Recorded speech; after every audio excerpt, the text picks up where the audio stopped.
what after retirement, what to do next, what's next.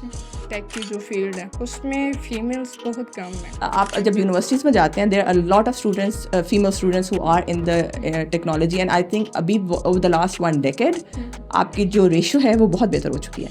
हमारे majority of IT is 24/7 जो चलता है.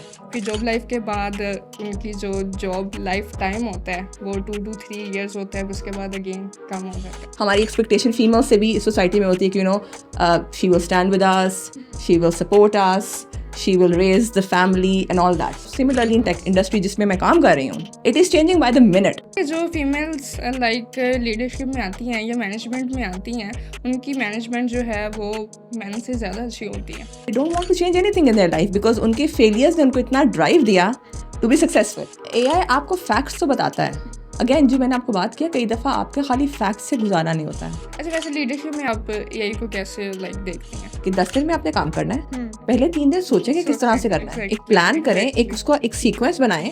जो हमें पढ़ाया जाता है और जो कॉर्पोरेट में काम है वो मैच नहीं करता.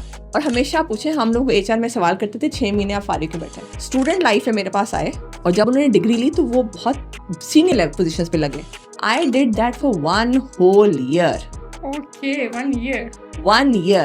ओनर्स बना रहे हो, एम्प्लॉयज ना बना रहे हो. हमारे टीचर्स भी कहते हैं जॉब नहीं मिलेगी. इंस्टेंटली हमें क्या क्या चेंजिंग्स जो हैं वो रिक्वायर्ड है. आप पहले एम्प्लॉय होने चाहिए जो कंपनी के अंदर आए, और आप आखिरी एम्प्लॉय होने चाहिए जो कंपनी से बाहर जाए. Corporate meetings are basically dash. जब वो अपनी डिग्री लेके निकलता है तो उसके पास 3 से 4 साल का एक्सपीरियंस होता है.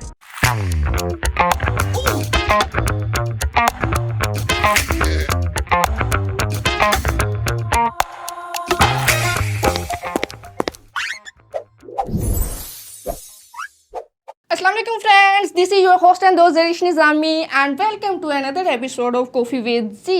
कॉफी टॉक को ज्वाइन करने से पहले जल्दी से इस चैनल को सब्सक्राइब कर लें ताकि हम वैल्यूएबल कंटेंट आप तक पहुंचाते रहें.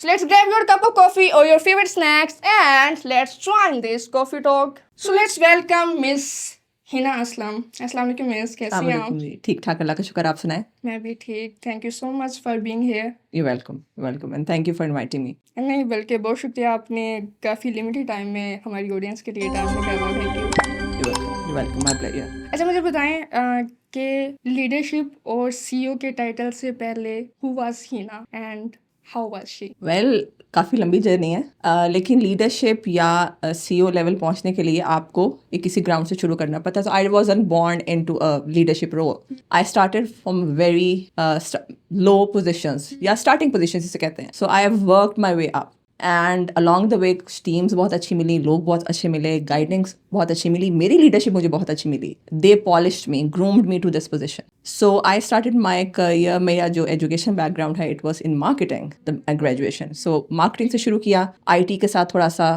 पढ़ाई की. उसके बाद सोचा HR की तरफ जाते हैं. मार्केटिंग और HR में मुझे सिमिलैरिटी इसलिए लगी कि लोगों से बात करते हैं, तो लोगों से बात करने का हमेशा से शौक रहा था. ठीक है, लोगों से बात करना अच्छा. लोगों से बात करना, लोगों से कोऑर्डिनेट करना, बिकॉज आई फील लोगों को मैनेज करना is the biggest challenge. If anybody can know the art, वो बहुत बेहतर कर सकता है अपनी पर्सनल लाइफ में भी और प्रोफेशनल लाइफ में भी. सो वो काफ़ी साल किया. उसके बाद उसी के दौरान ट्रेनिंग्स की, कोचिंग की, जो हमारी ऑर्गेनाइजेशन कोचिंग होती है उसकी ट्रेनिंग्स ली. एंड देन आई थॉट कि जब ये सर्टिफिकेशन सब हो गई कि थोड़ा सा एक्सप्लोर फर्दर करते हैं. उसके बाद I went abroad and I started doing my project management. So उसकी सर्टिफिकेशन की, और फिर ये जो नॉलेज थी सारी और जितने लोगों के साथ काम किया था उनको कंबाइन करके हम एंटरप्रेन्योरशिप की तरफ गए और बिजनेस की तरफ. तो लीडरशिप रोल्स में eventually all my positions eventually led me to promotions and leadership. So I have been managing departments, I have been managing companies with as a consultant and building them up from ground zero. So वो experience था. सो फिर सोचा कि कुछ अपने ऊपर मेहनत करते हैं और वहाँ से फिर हमने शुरू किया. अच्छा, मुझे बताएं कि लाइक ड्यूरिंग करियर ही आपके माइंड में आ गया था कि लाइक मुझे एंटरप्रेन्योरशिप की तरफ जाना है, या कोई लाइक बाद में कोई शौक पैदा हुआ, या लोगों को देखे या किसी कल्चर को देखे या लोगों के बिजनेसेस को देख के कोई माइंड में आइडिया आया कि मुझे ये काम करना चाहिए? शुरू में तो मैं नहीं कहूँगी कि शुरू में मुझे ये शौक था। हाँ, लर्निंग का मुझे शौक हमेशा से रहा है, और मुझे हमेशा से शौक रहा है कि जो नया कुछ आ रहा है उसको समझें। सो मैंने अपने आप को अपने करियर में बहुत ज़्यादा कोर्सेज में इन्वॉल्व रखा है, okay, and I was not dependent कि मुझे कोई कंपनी कोर्स कराए। ठीक है, ये बहुत अच्छी बात है, ये बहुत अच्छी ये बात समझने है। की बात है कि हम लोगों की लर्निंग जो है हाँ। वो किसी और पे डिपेंडेंट नहीं होनी चाहिए। ठीक है। सो मैंने बहुत कोर्सेज किए। आई थिंक चाहे वो कम्युनिकेशन है या लीडरशिप है या मैनेजमेंट है या इसके अलावा कोई भी आपके एंटरप्रेन्योर स्किल्स हैं या आपके इमोशनल स्किल्स हैं, वो सारे मैंने उसकी स्किल्स खुद सीखी। उसकी ज़रूरत थी या नहीं थी, I was always trying to invest on my self. उसके बाद मैंने और अपने आप को खुद एज अ ट्रेनर इंट्रोड्यूस हुआ, कोर्सेज किए। So I became organisational trainer. उसके बाद मैंने ट्रेनिंग्स डिलीवर की। उसके बाद एक जो चीज़ मुझे हमेशा लगती थी, जो कि आई थॉट कि हमारे एकेडेमिया में और उसमें थोड़ा गैप है, सो मैंने अपने करियर में ही टीचिंग भी शुरू की। So after my job I use to go teach, and I use to understand कि वो क्या चीज़ें हैं जो कि नए दौर में लोग पढ़ रहे हैं, जो कि मुझे शायद समझने की ज़रूरत है। और वहाँ से आहिस्ता आहिस्ता जब एक वक्त आ गया, एक लेवल पे हमने अचीव कर लिया, अपना करियर पहुँच गया, देन मेरे माइंड में ये बात ज़रूर थी कि what after retirement, what to do next, what's next. तो कभी नहीं सोचा कि 65 की एज में जाकर रिटायर हो जाना है। सो प्लान ये किया कि उसके बाद क्या करना है, तो फिर काम वहाँ से। तो I think towards the mid of my career I had this vision कि इवेंचुअली मैं ज़िंदगी के आखिर तक काम करूँगी। ओके, ठीक है। तो 65 के बाद क्या करना है? अपना बिजनेस करें, एक legacy. My life, I mean when you are living, आपका एक जो करियर होना, जो आपका गोल होना चाहिए, वो होना चाहिए कि आप एक लेगेसी छोड़ के जाएं। सो मेरा ये है कि एक लेगेसी अपने फैमिली के लिए भी और लोगों के लिए भी और अपनी टीम्स के लिए भी, सो दे कैन। और दूसरा एक और एग्जाम्पल कि आप जो है anybody can do that who has a will and drive and work hard to that। ये जो हमारा थोड़ा सा एक सोच है कि people who are given opportunities can do that, we can create our own opportunities। तो अब देखते हैं कि हम देखते हैं कि स्पेसिफिकली जो हमारा टेक एरा है या टेक की जो फील्ड है, उसमें फीमेल्स बहुत कम है। तो व्हाट डू यू थिंक कि उसकी क्या रीज़न है? उन सब का ये माइंडसेट ऐसा क्यों नहीं है कि हम भी जो है अपने पीछे लेगेसी छोड़ के जाएं, या हम भी जो है एक बेटर लाइफ की तरफ जाएं? आई थिंक खाली टेक इंडस्ट्री की ये बात नहीं है, हमारी वर्क फोर्स नेशनली और इंटरनेशनली में ही उसमें जो विमेन का जो शेयर है या परसेंटेज है, वो बहुत रिलेटिवली कम है। उसमें मुख्तलिफ रीज़न है, पर्सनल लाइफ के भी हो सकते हैं और आपके वर्क से रिलेटेड भी हो सकते हैं। बट टेक में क्योंकि I think it's a very demanding job, not physically but emotionally and psychologically। So I think वैसे to be honest students तो बहुत ज़्यादा आते हैं। स्टूडेंट्स बहुत आप जब यूनिवर्सिटीज़ में जाते हैं, there are a lot of students, female students who are in the technology, and I think अभी over the last 1 decade आपकी जो रेशो है वो बहुत बेहतर हो चुकी है, एंड आई सी कि ये आहिस्ता आहिस्ता बेहतर होगी। लेकिन यहाँ पे हमें as a nation, as a society, females को अपॉर्चुनिटीज़, इंकरेजमेंट ज़्यादा देने की ज़रूरत है। वो मार्जिनस वो इंफ्रास्ट्रक्चर प्रिपेयर करने की ज़रूरत है जहाँ पे वो डिलीवर कर सकें। हमारे मेजॉरिटी ऑफ IT इज़ 24/7 जो चलता है, बिकॉज आपकी टेक्नोलॉजी वर्ल्ड जो है वो इतना ग्लोबल है, इतना कनेक्टेड है, तो उनके लिए ये फैसिलिटीज़ होना कि वो काम कर सकें सिक्योर वे में आपके ऑफिस के अंदर या रिमोट, उनको देना चाहिए। And that is one of the things जब हम लोगों ने अपनी कंपनी शुरू की थी, तो to encourage females to work in the IT sector, हमने, और we work internationally as well, so we know that what kind of situations people face and what kind of their other responsibilities are. So हम लोगों ने उनको ये option ज़रूर दी थी कि एक तो वो अपने घरों से आके ऑफिस में आएँ, ताकि उनको वो इन्वायरमेंट मिले जो एक प्रोफेशनल या ऑफिस का इन्वायरमेंट होता है। But on the other hand एक ख़ास टाइम पे we said we can work after office, we can go home and work from. So वो अपॉर्चुनिटी हम लोगों ने इसलिए क्रिएट की कि हम लोग we want to appreciate those women to work with us. ऐसी है जैसे आप लाइक बात कर रही हैं कि हमारे पास स्टूडेंट्स आते हैं, जब फीमेल स्टूडेंट्स हैं वो ज़्यादा हैं। स्टूडेंट्स के बाद जब वो जॉब लाइफ में आती हैं तो वो कम हो जाती हैं। फिर जॉब लाइफ के बाद उनकी जो जॉब लाइफ टाइम होता है वो 2 to 3 years होता है, फिर उसके बाद अगेन कम हो जाता है। एंड आई थिंक हम लोगों की जो हमारे specially talking about Pakistan brought up भी एक खास एक्सपेक्टेशंस के साथ किया जाता है। आई थिंक हमें as a parent because I am mother my self, so being a female not just the entrepreneur या बिजनेस में या CEO, as a parent as a mother आपको भी अपने बच्चों को या बच्चियों को स्पेशली इसको एजुकेट करना चाहिए और इनकरेज करना चाहिए कि आपकी जो सोशल या फैमिली रिस्पॉन्सिबिलिटीज हैं, this is you too, you are not just somebody at home, you are your self too. So हमें वो चीज़ अप्रिशिएट करनी चाहिए, बट कीपिंग इन माइंड कि हम लोगों को जो आपकी लाइफ में चेंजेस आते हैं उसको एडजस्ट करना है, and women should not give up as well.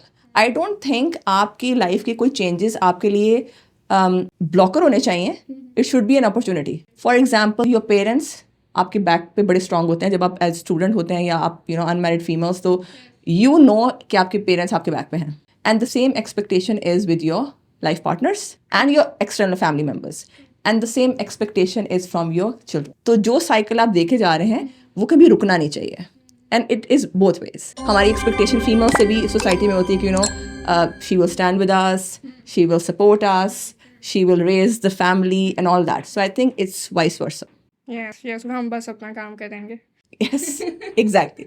अच्छा, थोड़ा सा हम जो करियर लाइफ है उसमें थोड़ा सा गेन डाइव करते हैं, तो मुझे बताएं कि लाइक लीडरशिप में फीमेल्स को किन चैलेंजेस का सामना करना पड़ता है, या आपने कौन से चैलेंजेस का सामना किया और उसको कैसे ओवरकम किया? लीडरशिप में आने के लिए ना आप ये बात बिल्कुल करेक्ट है कि you have to work extra hard, you have to prove your point, you have to be at par with your colleagues of a different gender, right? आपको करना पड़ता है, और आपको उसमें वही बात है कि आई was always investing on my, ठीक है, आपकी अपनी learning and be honest with your profession, ये बहुत ज़रूरी है। मेरे जितने प्रोफेशन रहे हैं, स्पेशली अब मैं HR की अगर बात करूँ, तो उसमें हर 6 months बाद कुछ ना कुछ नया बन रहा है, कुछ नया आ रहा है। अगर आप रुक जाते हैं, अपने आप को वहाँ पे रोक लेते हैं, तो आपकी ग्रोथ बहुत लिमिटेड हो जाती है। अब सिमिलरली इन टेक इंडस्ट्री जिसमें मैं काम कर रही हूँ, it is changing by the minute. So मेरे लिए ये कहना कि जो नई जनरेशन है या नया है वो not relevant doesn't work like that. So for us, for females to be relevant, आपको अपने ऊपर बहुत मेहनत करनी है, और आपकी स्ट्रगल थोड़ी डिफरेंट होती है,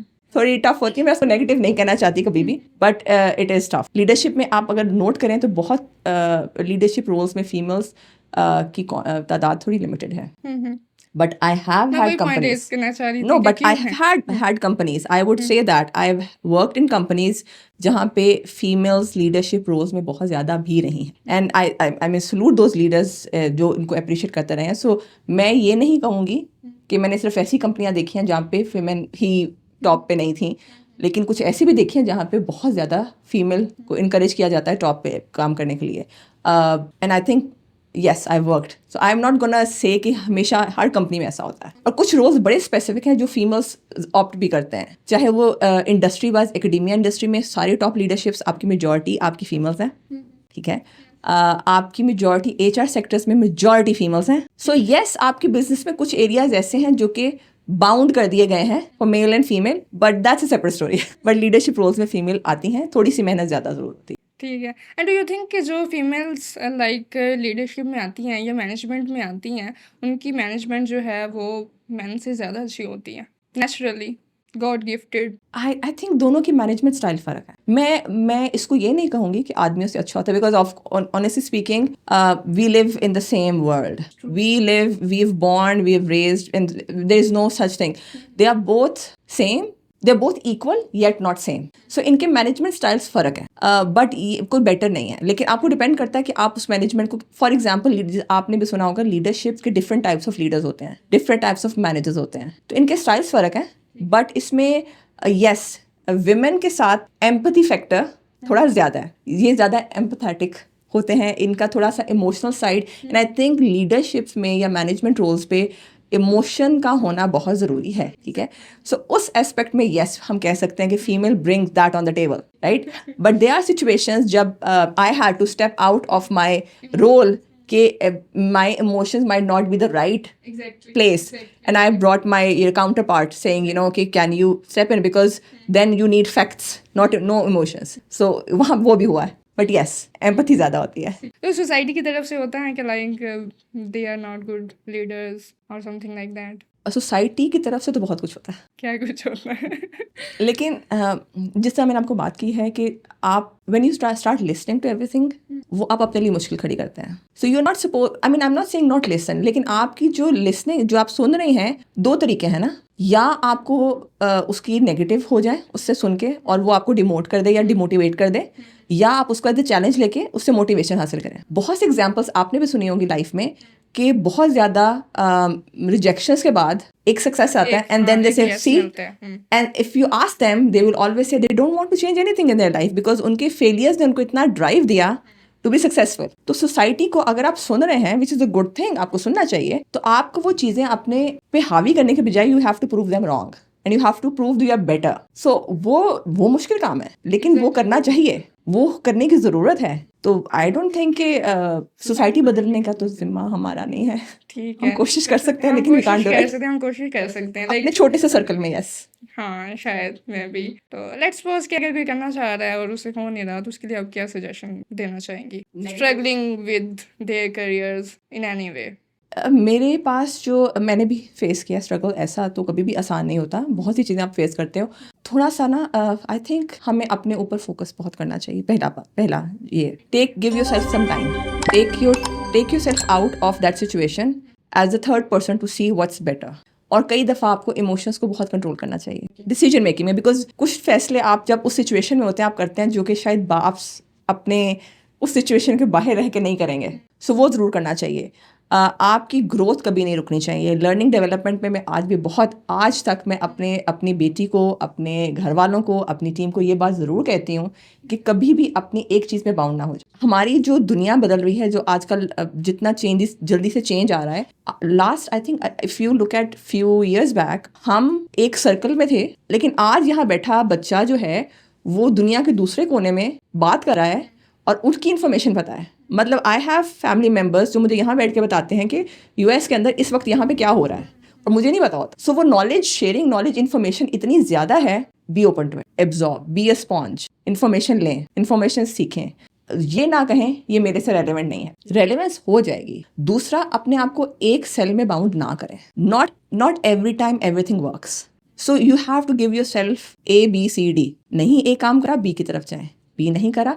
सो मैं हमेशा ये कहती हूँ कभी अपने पास एक प्लान ना रखो, अपने पास अपॉर्चुनिटीज क्रिएट करो.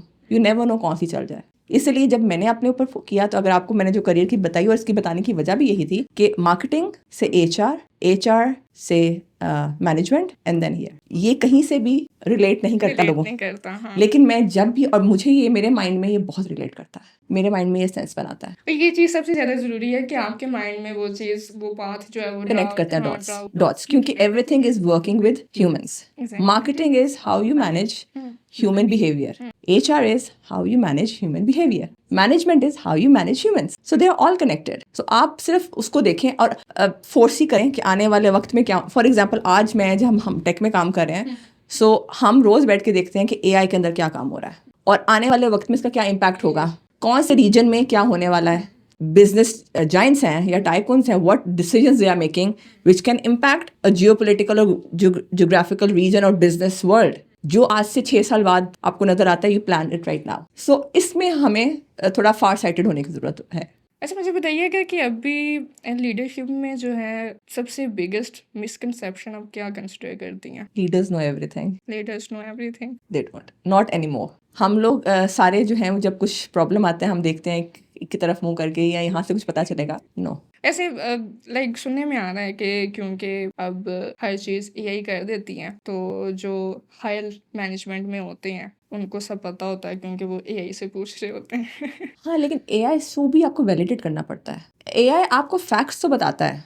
अगेन, जो मैंने आपको बात किया, कई दफ़ा आपके खाली फैक्ट्स से गुजारा नहीं होता है. आपको उसके मुताबिक, आपको आपके हालात का पता है, आपको आपकी सिचुएशन का पता है, आपको अपने बिजनेस की स्टैंडिंग का पता है. वो आपको गाइड जरूर कर देता है, लेकिन डिसीजन आप ले रहे हो, राइट.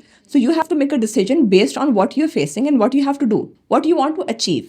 और बहुत सी चीज़ों पे आपको ये देखें, हम लोग हमेशा कहते हैं it's not about the right and wrong decision, it's about the timely decision. If your decisions are not taken on the right time, regardless वो राइट था, उसका इम्पैक्ट नहीं पड़ेगा. सो AI आपको भी बता दे कि आप ये डिसीजन अच्छा है, अगर वो आप सही जगह इम्प्लीमेंट नहीं कर रहे हैं तो वो नहीं होगा। बट येस, एआई ने आपकी लाइफ को बहुत फास्ट कर दिया है। एआई ने आपको आपका लिए जो नॉलेज का जो डाइवर्स सी है वो ओपन कर दिया है, आपकी टिप्स पे है। But on the other hand AI ने आपको डिपेंडेंट भी कर दिया है। टेक्नोलॉजी आपको फैसिलिटेट भी करती है, लेकिन देयर आर मोमेंट्स में आपको थोड़ा डम भी कर देती है, राइट।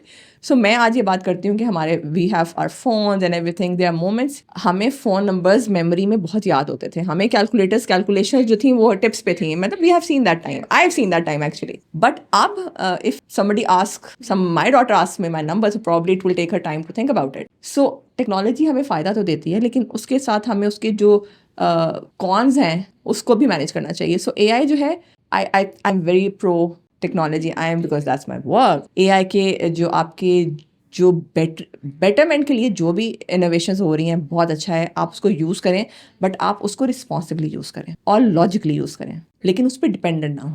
अच्छा, वैसे लीडरशिप में आप एआई को कैसे देखती हैं कि किस तरीके से अडॉप्ट हो रही है एआई की वजह से? लीडरशिप के अंदर एआई जो है, एक तो आपका जो रिसर्च वाला काम है, आपकी रिसर्च बहुत ज़्यादा क्विक हो चुकी है।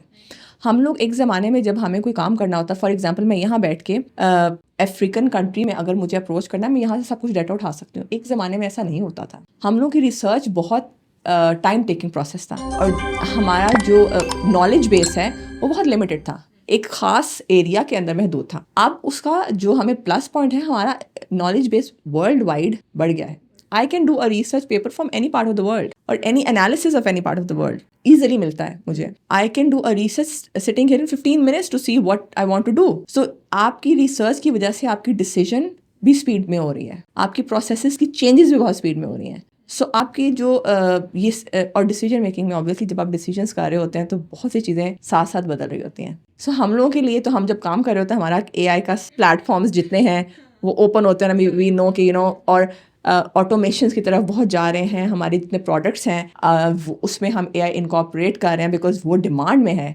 Everybody wants to work with AI, everybody wants to know that. So हमारे IT में जो हमारी कंपनी काम कर रही है, उसमें हमारे जितने प्रोडक्ट्स आ रहे हैं जिन पे हम काम कर रहे हैं, they are AI driven products. और हमारे पास जितने कस्टमर हैं उनकी रिक्वायरमेंट भी ये है कि how would you incorporate AI, what benefit can I get out of it. So हम जो डिसीजंस करते हैं अपने इवन अपने कस्टमर्स और क्लाइंट्स के लिए भी, हमें पता है कि वो इससे इम्पैक्ट इनको हो रहा है और ये उनके लिए बहुत इंपॉर्टेंट है और इसके लिए वो डिमांड करते हैं। वो तो अब हर प्रॉब्लम के साथ AI लेके आते हैं। यस, AI के। और आप अब देखें, जब शुरू हुआ था तो एक या दो थे, अब आपके पास हर मुल्क के लिए, हर रीजन में, मतलब मल्टीपल वेज क्लॉड आ गया है।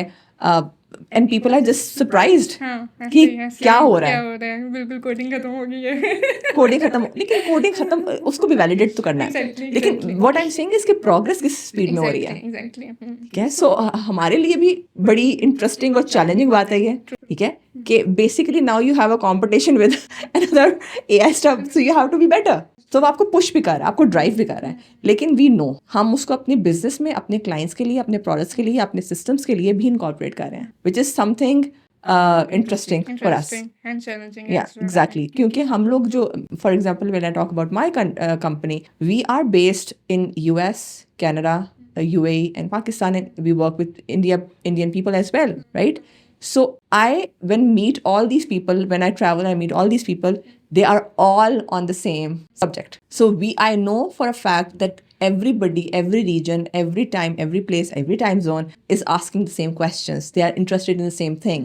So हमने अपने आप को उस लेवल तक लेके आना है जहाँ पे हम वो मैनेज कर सकें। And अल्लाह का शुक्र है, we are able to do that. So far, we have been successful in delivering that. अच्छा, मुझे बताइएगा कि जो एंटरप्रेन्योरशिप है उसमें अभी आप फीमेल्स की रेशो किस तरह से देखती हैं? कम है, ज़्यादा है? और अगर कम है तो क्या उनको इस तरफ आना चाहिए? Relatively कम है, लेकिन yes, I myself, I am there, so of course I would want to women to come in this profession, right? उनको आना भी चाहिए। और I think अब इंटरनेशनल लेवल पे, बल्कि आज ही मैं स्टडी कर रही थी, बहुत सी ऑर्गेनाइजेशंस और गवर्नमेंट पॉलिसीज सिर्फ इसलिए बनाई जा रही हैं जिसपे आप इनकरेज कर रहे हैं women entrepreneurship and giving them opportunities to start their small scale businesses whatever they want to do it. और ये पाकिस्तान के अंदर भी कर रहे हैं, बैंक्स ये ऑप्शंस दे रहे हैं, बहुत ढेर सारे आपको फंडिंग देते हैं, बेटर रेट्स पे, आपके कुछ NGOs हैं वो हेल्प आउट कर रही हैं, इंटरनेशनल कम्युनिटीज़ हैं जिसको बहुत ज़्यादा बेनिफिट्स देती हैं, और specially when they are women entrepreneurship available, तो उनको काफ़ी बेनिफिट्स जो गवर्नमेंट की तरफ से मिलते हैं रिलीफ की सूरत में, वो मिल रहे हैं। पाकिस्तान दे रहा है। पाकिस्तान दे रहा है, लेकिन वो नॉलेज शायद कम है, लेकिन हाँ दे रहा है। मैंने AI से पढ़ा है आज। ओके बट आई थिंक कि ये बहुत अच्छी अपॉर्चुनिटी है फीमेल्स के लिए इसको अवेल करने की, to study about it and bring their ideas, because हमारे पास you know, and I think you're in this industry now yourself, right, at a very young age, so the youth is very informed and they are very motivated, and I think females especially, they are taking those decisions, they are moving towards that. मुझे जो time लगा, जो सीखने में लगा कुछ सालों बाद, वो लोगों की सोच अब I see that in the youth, that they are already planning कि हमें eventually यहाँ पे जाना है, which is very encouraging, and I see that.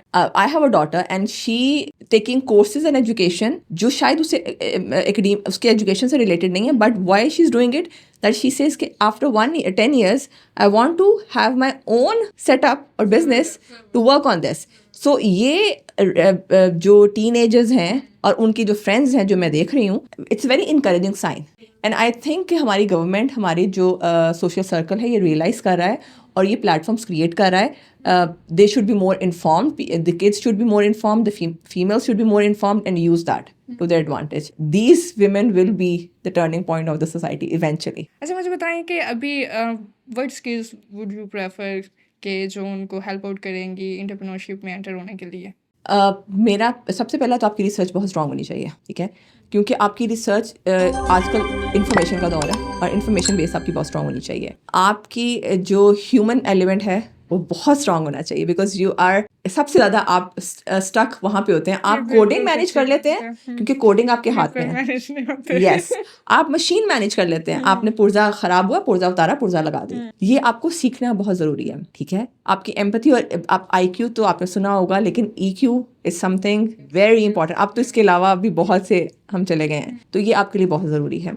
दूसरा, आपका जो है डिसीजन मेकिंग में बहुत स्ट्रांग होना, बिकॉज हम लोग we are always blocked by facts, options, what to do. Sometimes don't worry for perfectionism या कि हमने ideal चीज़ लानी है. there is no such thing as ideal. Patience जो है ना वो बहुत ज़रूरी है. Patience जो है ना और सबसे ज़्यादा ज़रूरी है. और दूसरा, आपको आपकी प्लानिंग कैसी है. मैं अपनी टीम में ना ये बात, I think that is one of the things that I face all the time. और मैं हमेशा ये बात समझाती हूँ कि 2 तरीके हैं काम करने. आपको काम मिला और आप शुरू हो गए, और आपने 10 दिन का काम जो है 9वें दिन पर जाके किया, और किसी ने बोला ये तो नहीं करना था, और आप ओहो लेट्स रीडू इट, और आप सोचें अब क्या करना है. और एक तरीका काम करने का है कि 10 दिन में आपने काम करना है.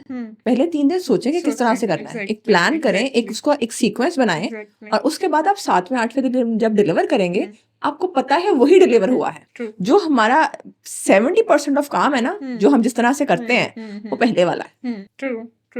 बस हम भागते हैं कि खत्म करना है इसको, और वो खत्म करना जो है ना वो उल्टा हो जाता है, क्योंकि फिर हम वो दोबारा करते हैं. अच्छा, तो मैं मुझे बताइएगा कि लाइक अभी कुछ ऐसे फैक्टर्स हैं या कुछ ऐसी चीज़ें हैं जो अभी भी फीमेल्स को स्पेसिफिकली रोक रही हैं एंटरप्रेन्योरशिप में आने के लिए? अपना विल पावर 1, दूसरा हमारा सोशल सेटअप और सोशल एक्सपेक्टेशन. ठीक है, इसको थोड़ा सा डिफाइन कर दें. इसको मैं इस पे लेके जाऊंगी जो आप ब्रॉट अप कर रहे होते हैं, घरों से लेके आपके एकेडेमिया में. अच्छा, मैं ये बात जो कहना चाहती हूँ, जो मुझे बहुत ज़्यादा पेनफुल होता है, हमारा एकेडेमिया हमारे कॉर्पोरेट से बहुत गैप है इसमें, जो बहुत मेजर डिफरेंस. जो हमें पढ़ाया जाता है और जो कॉर्पोरेट में काम है वो मैच नहीं करता. सो हमारे एकेडेमिया का सब्जेक्ट्स हैं या उसमें जो कोर्सेज हैं, उसमें कुछ आपके रेलेवेंट जो कि प्रोफेशनल प्रैक्टिकल लाइफ से रिलेटेड है, वो कोर्सेज होने चाहिए. इंटर्नशिप्स होनी चाहिए, इंटर्नशिप्स को इनकरेज करना चाहिए. क्योंकि होता ये है कि आप एक डिग्री लेके आते हैं और फिर आप एक जॉब में जाते हैं, वहां से आप दोबारा पढ़ना शुरू करते हैं. वो एक बहुत मेजर फैक्टर है. इंटरनेशनल मार्केट में जॉब शुरू होती है 16 साल की उम्र बच्चे की. जब वो अपनी डिग्री लेके निकलता है तो उसके पास 3 से 4 साल का एक्सपीरियंस होता है. वो चीज़ हमें, मैं ये नहीं कह रही कि बच्चे को आप बोलें कि आप be on your own, but वो इनकरेजमेंट करना, वो अपॉर्चुनिटी देना, और वो सिचुएशंस क्रिएट करना, या वो माहौल क्रिएट करना जहाँ पे वो ये करें और ये एक्सेप्टेबल हो. लेकिन इसको आप, वो नहीं होता यहाँ पे, ऑनेस्टली स्पीकिंग. ये हमारे लिए बहुत बड़ा मेजर चैलेंज भी आता है. दूसरा, हमारे जो सोसाइटी में स्पेशली मैं अपने स्टूडेंट्स को हमेशा ये बात करती थी कि आपकी जो जॉब है पहली, वो आपको डिग्री के बाद नहीं मिलती, आपकी पहली जॉब आपको डिग्री से पहले मिलती है। वो कैसे? क्योंकि आप अपनी प्रेपरेशन करते हैं अपने सेकेंड लास्ट ईयर में। जब आप वहाँ पे प्रेप कर रहे होते हैं तो आप जब आप यूनिवर्सिटी से निकलते हैं तो आपके लिए corporate world is ready and you are entering the market. हमारे यहाँ पे डिग्री होती है, 3 माह की छुट्टियाँ होती हैं, उसके बाद हम CV बनाना शुरू करते हैं और उसके बाद हम काम शुरू करते हैं। वो जो गैप आता है वो आपके लिए नेगेटिव होता है। और हमेशा पूछे, हम लोग HR में सवाल करते थे 6 महीने आप फारिग क्यों बैठे हैं, छुट्टियाँ। तो वो फिर और उसके लिए एज एन HR ये साइन होता है कि how the persons personality is. ये शायद हमें पता नहीं चलता जब हम हायर कर रहे होते हैं लोगों को। तो ये मैं सबको बताना भी चाहती हूँ कि जब हम हायर करते हैं हम खाली लैंग्वेज डिग्रियाँ नहीं देखते, हम देखते हैं कि उसने अपने एक्स्ट्रा एक्टिविटीज़ क्या की, उसने क्या अपॉर्चुनिटी जिसको क्रिएट किया या अवेल किया, उसने अपना फारिग टाइम कितना अच्छा यूज़ किया और उसने किस तरह प्लान किया। So I have been blessed to work with some people जो कि स्टूडेंट लाइफ में मेरे पास आए और जब उन्होंने डिग्री ली तो वो बहुत सीनियर लेवल पोजीशंस पे लगे, उन्होंने जॉब्स ली। तो ये चीज़ हमारे एकेडेमिया में मिस है और बहुत स्ट्रॉन्ग मिस है कि हम उसको मैं जब पढ़ रही थी I was studying in UK। सो मुझे मालूम है मेरे करियर काउंसल से मुझे बड़ा शौक था कि करियर काउंसलिंग के पास जाकर सीखूं कि क्या हो रहा है। सो आई सेड कि मुझे CV बनाना है, जो मेरे लिए बड़ा मुश्किल काम होता है यहाँ पे। अब CV बनाना उस टाइम तो बहुत ही मुश्किल था। सो CV बनाना है मुझे। She made me and I wanted कि वो मुझे हेल्प करे। शी डिड नॉट से कि मैं तुम्हें बताती हूँ, शी सेड कि तुम एक बना के लो। मैं लेके गई, उसने बोला गलत है, इसमें ये गलती है, दोबारा बना के लाओ। फिर मैंने किया, उसने बोला अब इसमें ये गलत है, दोबारा बना के लाओ। I did that for 1 whole year। Okay, 1 year।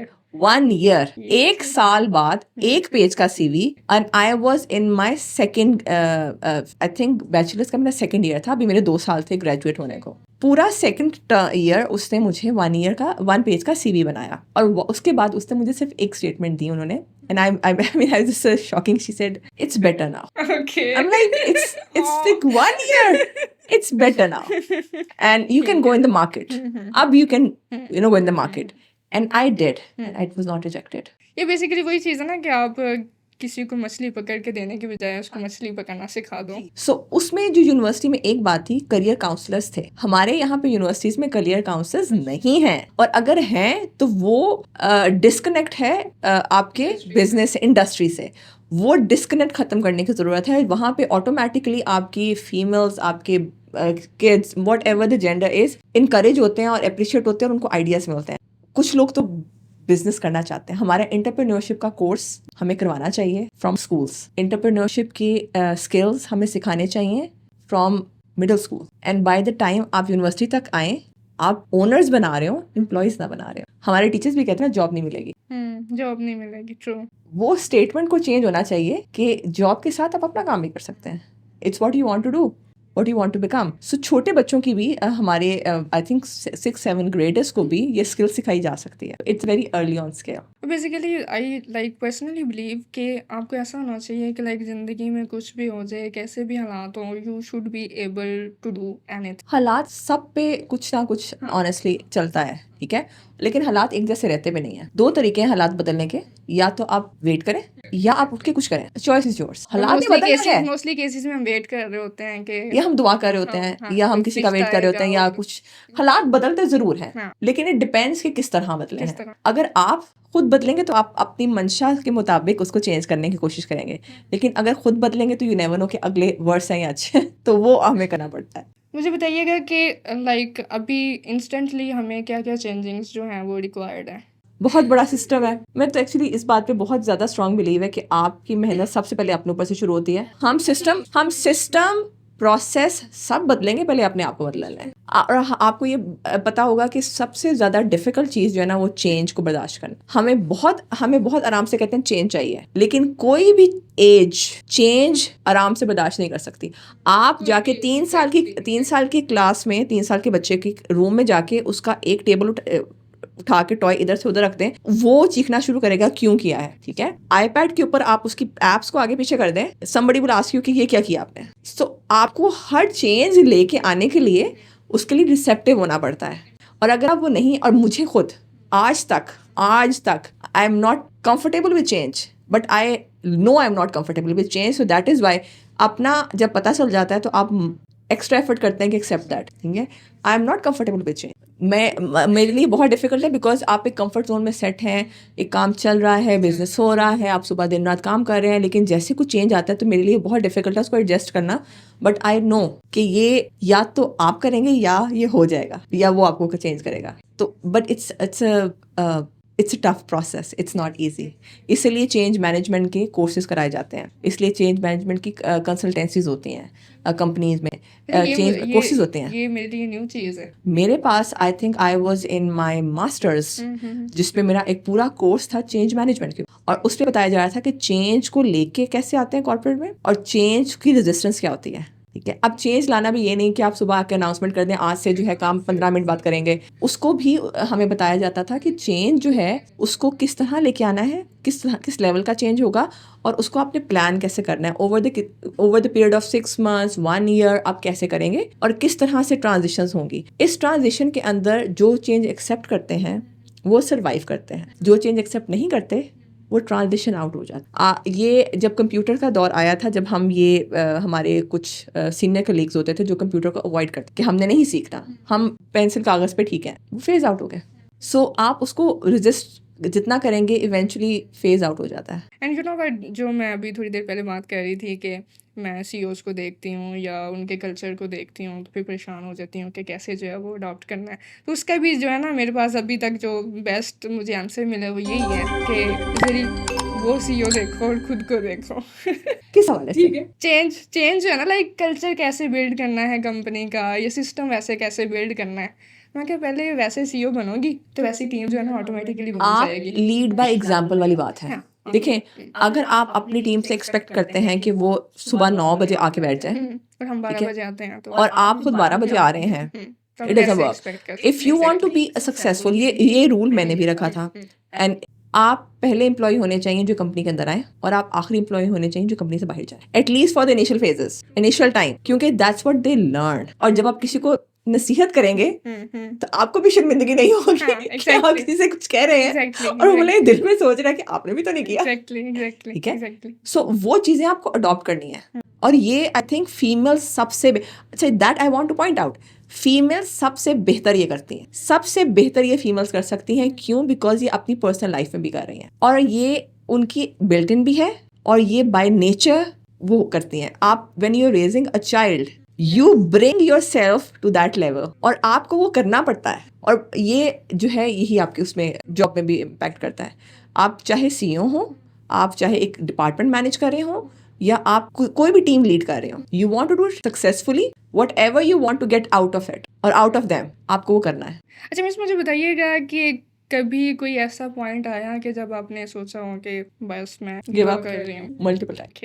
Multiple time, ठीक है। तो और ये सबकी लाइफ में आता है, यू कांट एस्केप दैट। ये मतलब अंडरस्टैंडिंग दिस रियलिटी कि ये होगा, एक तो ये बहुत बड़ा फैक्टर है, ठीक है। क्योंकि आपकी जब आप सक्सेस के लिए काम कर रहे होते हैं, सक्सेस इतनी आसानी से मिलता तो सभी खुश हो रहे होते हैं। अगर सब खुशियाँ मिल जाए तो फिर बंदा किस बात का शुक्र करेगा। आपको मेहनत करनी पड़ती है, लेकिन कई दफ़ा आपका जो है ना, आपको यू हिट रॉक बॉटम, तो आप कई दफ़ा जो है ना डिसअपॉइंट भी हो जाते हैं, कहते हैं बस दैट्स इट, अब नहीं होता, अब नहीं हो रहा। तो थोड़ा सा टाइम ले, गेट बैक। क्या चेंज करना चाहिए, किस तरीके से करना चाहिए, या सिचुएशन बदलनी चाहिए। मैंने बहुत दफ़ा ऐसा सिचुएशन भी हुआ कि मैंने अपने आप को सिचुएशन से बाहर निकाल दिया क्योंकि वो प्रोडक्टिव नहीं थी। अवॉइड कर दिया? नहीं, उसको अवॉइड नहीं किया। अवॉइड तो आप नहीं करते, आपको समझ आ जाती है ये चीज़ आपके लिए डिस्ट्रप्टिव है, नॉन प्रोडक्टिव है। You need to make a decision कि क्या इसमें रह के कुछ प्रोडक्शन या कोई प्रोडक्टिविटी इंक्रीज हो रही है। अगर नहीं हो रही तो उसको निकाल दें।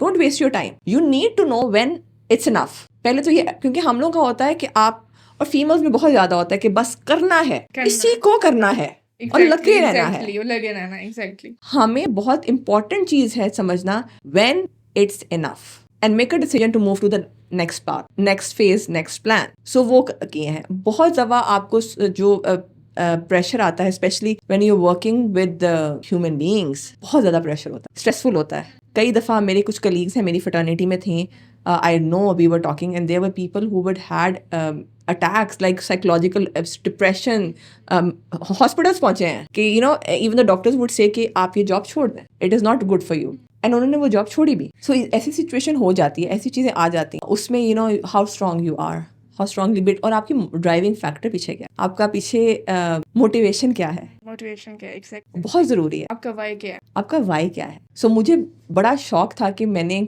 किसी का खाली अपने रिलेशन से नहीं पहचाना जाना, मेरा नाम भी कुछ होना चाहिए।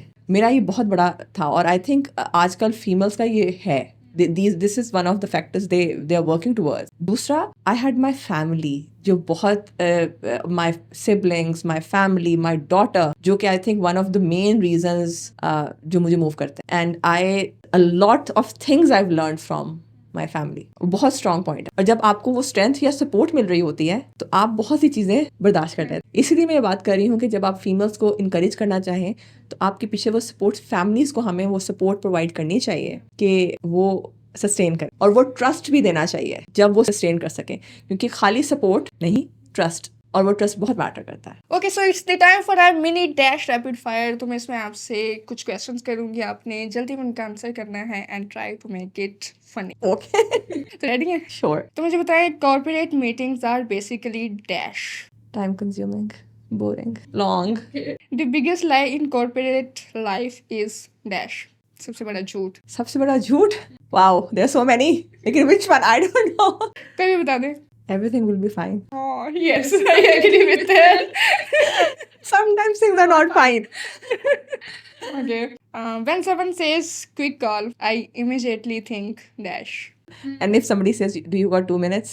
Well, there are 20 minutes.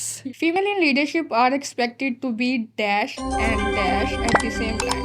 Mothers and professionals at the same time. Replying noted actually means dash. Back off. The scariest notification at work is dash. Do you have 5 minutes for the meeting? So whenever that happens, do you have 5 minutes for the meeting? I start recalling my times, my things, what I've done for the last 2 hours that has asked them to call me saying, do you have 2 minutes? I'm like, मैंने क्या email भेजी थी? मैंने क्या बात की थी? क्या ऐसा हुआ है जो मुझे बात आ रही है? क्या हो सकता है? और मैं जाके अब सबको कहती हूँ, भाई ये गलत होने वाला है, अब ये गलत होने वाला है, रेडी हो जाओ, रेडी हो जाओ। तुम सबकी खैर नहीं है। Work life balance in tech feels like dash. In your hand. In your hand. Yeah. True. But they both go side by side. I mean, there's no such thing work and life. They are together. They are ये together, statement ही exactly. अजीब है Exactly, कि एक तरफ आप exactly. मतलब आप हाँ, क्या अब काम पे कैसे जिंदा इसको नहीं होते, differentiate कर रहे हो? Yes. काम भी आपकी जिंदगी का पार्ट ही है ना, True. It's the same thing. True. और इस चीज़ ना आई थिंक सो कि काम को ना वो लाइक बना दिया हुआ है कि शायद बोझ boring, बना दिया हाँ, है बोझ बना कि दिया हुआ एक है। आपकी लाइफ गुजर रही है हाँ, और ये एक काम है, हाँ।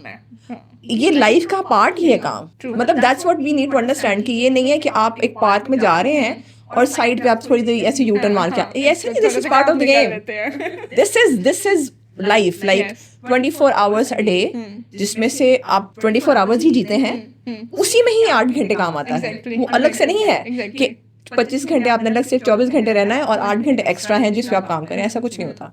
The sentence we are like family usually means dash. We can fight like families and we have issues that might not resolve like some families. So deal with it, accept it and move on. People think leadership is glamorous until dash. When you're faced by the financials and legal people, then everything goes, तो glamour सारा जो है वो out the window जाता है और फिर आप अपना सर पकड़ के बैठते हैं कि ये पहले क्यों नहीं पता था। अच्छा जी, अगर आप सीओ ना होती तो डैश होती। ये Like होती- अगर I आप जो know अभी that कुछ करंटली होती। कर रही हैं वो ना कर रही होती तो आप क्या कर रही होती? I think I'm very happy with my life. अल्लाह का शुक्र। I wouldn't change it. Okay. So I know अगर मैं यहाँ ना होती तो मैं कहीं और पुश कर रही होती। अच्छा, ठीक है। नहीं, see that is my अल्लाह का शुक्र, that is my mindset कि अगर मैं यहाँ ना होती तो मैं कहीं कुछ कर रही होती। कुछ कर रही होती। ये मुझे कंफर्म है अपने ऊपर that I am that person कि अगर ये नहीं तो I won't be disheartened, I will do something, I will figure something out and that's have always been the case. Zabardast. And this is what we try to convey our audience as well कि आपको हमेशा जो है कुछ ना कुछ करते रहना चाहिए and you know that a body in motion stays in motion. ऐसे ही है कि अगर आप जो है अपने आप को रखेंगे किस चीज़ में तो जिंदगी भी चलती रहेगी और जिंदगी बाकी भी चलने का चलता नाम रहेगा। है, जिस दिन ना चलेंगे उसको मौत कहते हैं। Yeah, same. So thank you so much, Miss. It was really nice and qualitative conversation. Thank you so much, thank you, nice to talk to you too. So this is it for today's episode. I hope कि आपको हमारी ये topic पसंद आई होगी। हंसते रहे, मुस्कुराते रहे, अपना ढेर सारा ख्याल रखें और नेक्स्ट एपिसोड तक के लिए अल्लाह हाफिज़, टेक केयर।